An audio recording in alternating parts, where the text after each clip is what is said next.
E o presidente Lula ordenou a liberação de 1 bilhão e 280 milhões de reais em emendas parlamentares apenas nos 10 primeiros dias de maio. O valor representa quase 70% de todo o montante distribuído pelo Planalto desde o início da gestão petista. Sobre este assunto, nós vamos conversar com o cientista político e conselheiro da Fundação de Liberdade Econômica, Bernardo Santoro. Muito bom dia, Bernardo. Muito obrigada pela participação aqui no Jornal da Manhã deste sábado. Bom dia aos jornalistas, aos telespectadores e ouvintes. Um prazer estar aí com vocês. Bernardo, a primeira pergunta para você é a seguinte: essa liberação de verbas, ela pode ser considerada uma estratégia do governo em busca de apoio de deputados e senadores no Congresso? Sem dúvida que sim. Na verdade, esse é o objetivo da liberação, né? Os parlamentares, de uma forma geral, precisam levar recursos para as suas bases, para que eles possam até justificar a votação que eles tiveram, especialmente os parlamentares que não são tão afeitos ao voto ideológico, e sim ao voto fisiológico. E, nesse caso, eles precisam entregar essas emendas para as suas bases, para os seus prefeitos, vereadores, para que eles possam estar ganhando os votos e angariando a simpatia da população local com o intuito, no final, de uma eventual reeleição. Então, principalmente aqueles deputados de centro e senadores de centro, eles precisam ser alimentados por essa liberação de recursos para que eles possam justificar para o eleitor, e o seu eleitor não é, em tese, um eleitor ideológico, o seu trabalho quase como um vereador federal. Bernardo, os governistas criticaram duramente no passado a questão do orçamento secreto. Hoje eles estão agora, eles eram oposição à época, hoje estão do lado do governo.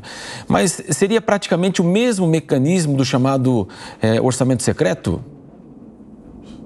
Sem dúvida que sim. A gente tem que entender, primeiramente, que existem vários tipos de emenda, tá?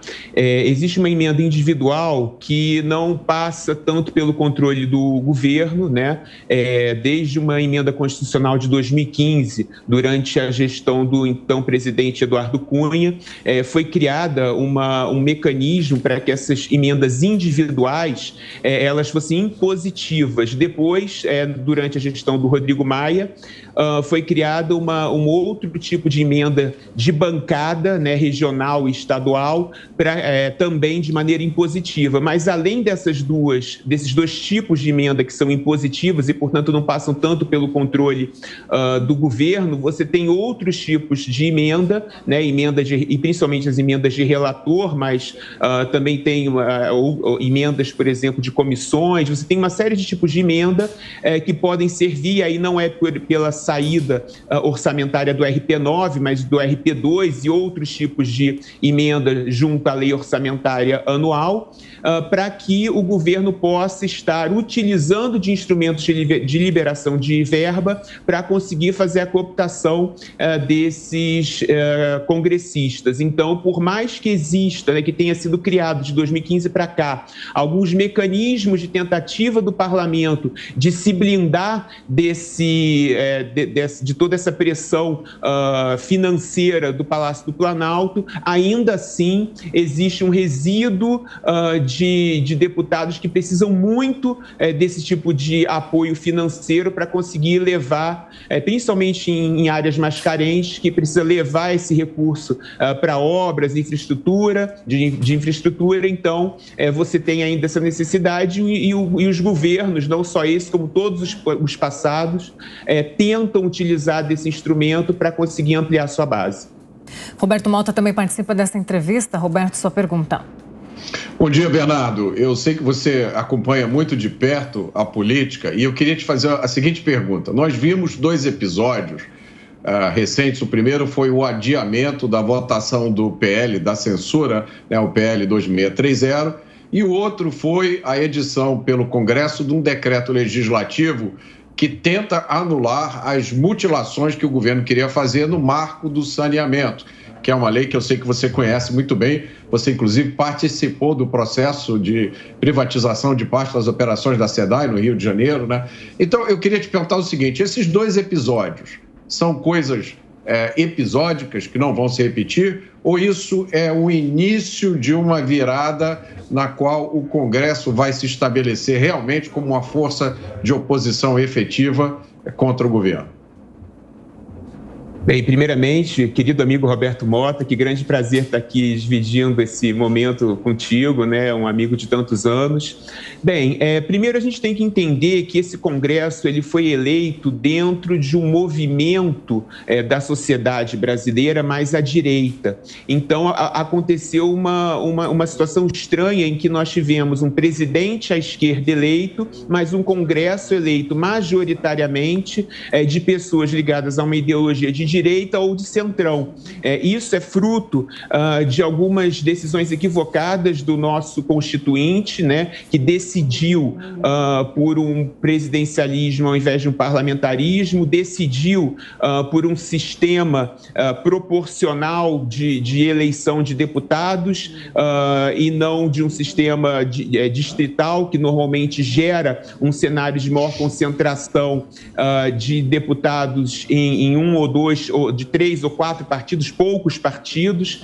Então, por conta dessa decisão lá atrás do Constituinte, nós temos um cenário em que nós podemos criar um parlamento absolutamente distinto ideologicamente da presidência. E isso gera todo um nível de incentivos perversos para essa gestão política como um todo, em que o Congresso se vê muito necessitado de dinheiro de uma presidência que não está alinhada ideologicamente com ele, e, ao mesmo tempo, a presidência precisa de um parlamento que não está ideologicamente alinhado com ele, e aí precisa gastar muito para isso. Então, isso é um problema, na verdade, da origem da nossa Constituição e que acaba reverberando em toda essa questão de quase compra de votos. Eu não gosto muito de usar esse termo, porque é absolutamente natural fazer uma barganha, né? Existe na ciência política até todo um sistema de estudo em torno disso, chamado Logrolin, né? Que é como você faz a formação das maiorias.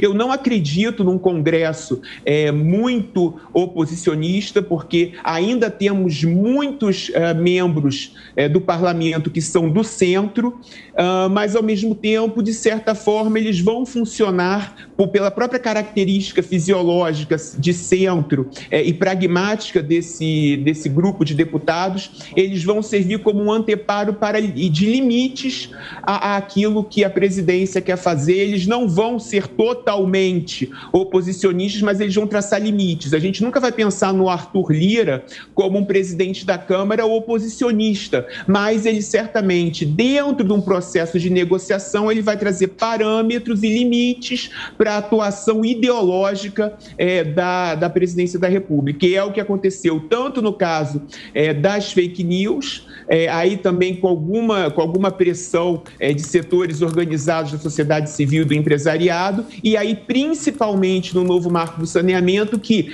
é uma política pública absolutamente bem sucedida. No Rio de Janeiro, onde tive a oportunidade de trabalhar na concessão do saneamento como presidente do Instituto Rio Metrópole, nós fizemos lá a maior política pública de saneamento e de meio ambiente da história do Brasil. Isso só foi possível por causa dos instrumentos do novo marco do saneamento. Isso não pode cair. O Congresso está ciente da necessidade de se manter o novo marco do saneamento, e é por isso que a Câmara já deu uma resposta à altura a esses decretos. Tenho certeza que o Senado Federal também o fará. E, por fim, lembro que o Partido Novo entrou com uma ação junto ao Supremo Tribunal Federal também discutindo essa questão, a constitucionalidade desse decreto, e eu tenho absoluta certeza que o Supremo Tribunal Federal, embora tenha muitos problemas que não precisam ser citados aqui de outras naturezas, mas no que tange à defesa da sociedade em certas questões específicas como essa, que é de interesse coletivo, e não há tanta distinção e divergência acerca da importância de se estender o saneamento para toda a população brasileira, e quem não tem água e não tem esgoto em casa tem pressa. Então, nesse caso, tenho certeza que o Supremo Tribunal Federal também vai defender a população e vai manter o novo marco do saneamento nos seus termos originais. É isso, sobre essa liberação de verbas a emendas parlamentares, nós conversamos com o cientista político e conselheiro da Fundação de Liberdade Econômica, Bernardo Santoro.